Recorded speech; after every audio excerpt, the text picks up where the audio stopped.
कार्तिक मास महात्म अध्याय 6।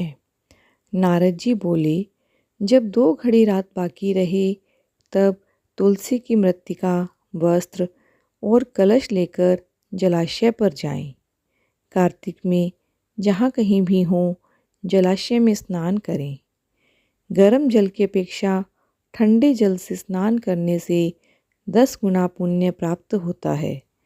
उससे 100 गुना पुण्य बाहरी कुएं के जल से स्नान करने से होता है। उससे अधिक पुण्य बावड़ी में और उससे भी अधिक पुण्य पोखर में स्नान करने से होता है। उससे 10 गुना झरनों में और उससे भी अधिक पुण्य नदी में स्नान करने से होता है। उससे भी 10 गुना पुण्य वहाँ होता है जहाँ 2 नदियों का संगम हो, और यदि कहीं 3 नदियों का संगम हो तो पुण्य की तो कोई सीमा ही नहीं है। स्नान से पहले भगवान का ध्यान करके स्नानार्थ संकल्प करना चाहिए। फिर तीर्थ में उपस्थित देवताओं को क्रमशः अर्घ्य और आचमन प्रदान करना चाहिए। अर्घ्य मंत्र इस प्रकार है: हे कमलनाथ, आपको नमस्कार है। हे जलशाही भगवान, आपको प्रणाम है। हे ऋषिकेश, आपको नमस्कार है।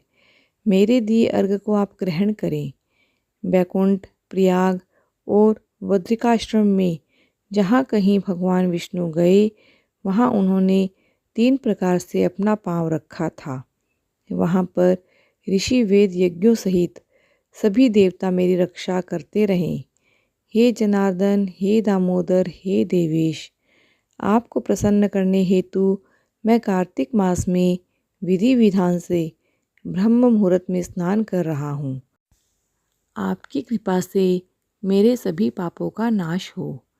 हे प्रभु, कार्तिक मास में व्रत तथा विधि पूर्वक स्नान करने वाला मैं अर्घ्य देता हूँ। आप राधिका सहित ग्रहण करें।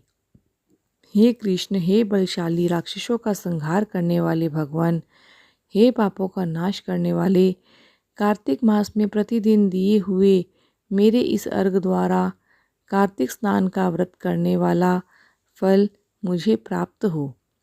तत्पश्चात विष्णु, शिव और सूर्य का ध्यान करके जल में प्रवेश कर नाभि के बराबर जल में खड़े होकर विधि पूर्वक स्नान करना चाहिए।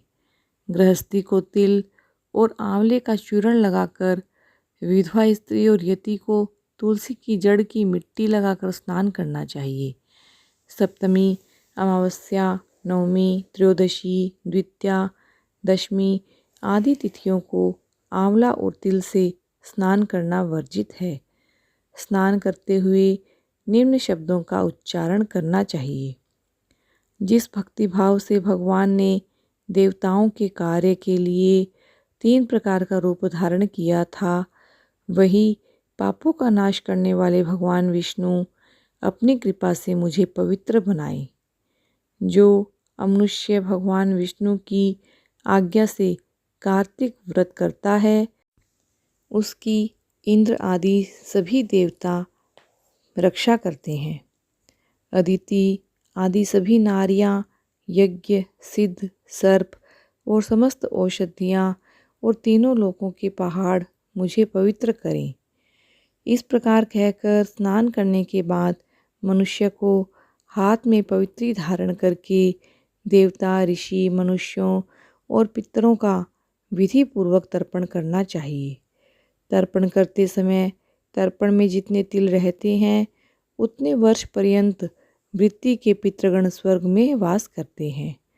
उसके बाद वृत्ति को जल से निकलकर शुद्ध वस्त्र धारण करने चाहिए। सभी तीर्थों के सारे कार्यों से निवृत्त होकर पुनः भगवान विष्णु का पूजन करना चाहिए। सभी तीर्थों के सारे देवताओं का स्मरण करके भक्तिपूर्वक सावधान होकर चंदन, फूल और फलों के साथ भगवान विष्णु को फिर से अर्घ्य देना चाहिए। अर्घ्य का मंत्र का अर्थ इस प्रकार है: मैंने पवित्र कार्तिक मास में स्नान किया है। हे विष्णु, राधा के साथ आप मेरे दिए हुए अर्घ को ग्रहण करें।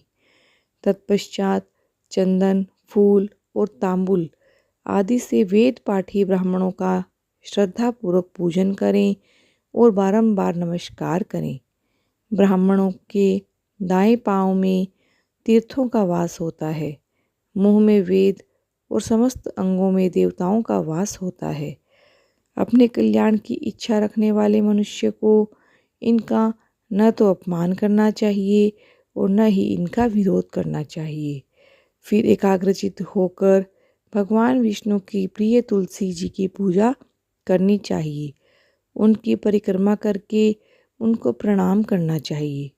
हे देवी, हे तुलसी, देवताओं ने ही प्राचीन काल से तुम्हारा निर्माण किया है और ऋषियों ने तुम्हारी पूजा की है। हे विष्णु प्रिया तुलसी, आपको नमस्कार है। आप मेरे समस्त पापों को नष्ट करो।